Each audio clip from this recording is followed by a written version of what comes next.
Kgante jana re go boditse gore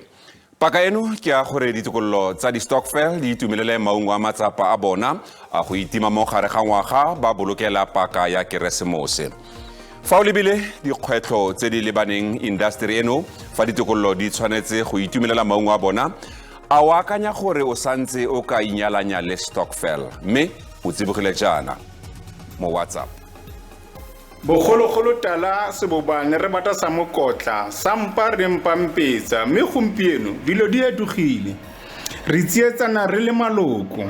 mme ga ke bone santse ke tla ikamanya le di-stokvel. Thobela o tsenela di-stokvel ona ke tabe pila ra ithabela ka moka matšatši a ka e botletse bonokwane botletse dilo tso tsotlhe ga a re sa le safe ke ka fa o sentse re thomo go savea re savela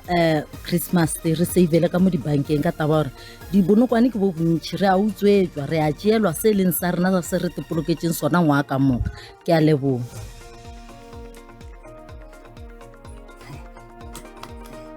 Ke maswabi kudu ka ge di-stokvel tšeo go e ba le batšwa setlhabelo ka gare ga tšona go bonagala gabotse gore maloko a di-stokvel ke ya mangwe a o a šomišanago le dikebekwa.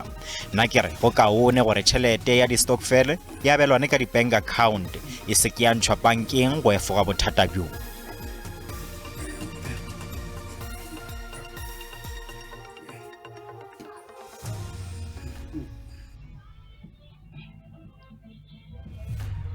Ge re tla tabeng ya tšhelete motho ke go kgobokeletša ka boyena ka gobane go bonolo ka tsela yeo o ka dira mabaka a gago ntle le mathata wa bo wa kgotsofala gobane ge le di-stokvel di na le mathata di ka go kopakopantšha wa bo wa fetša o lobile mašeleng a gago. Tswetswe a re hlokomeleng tšhelete.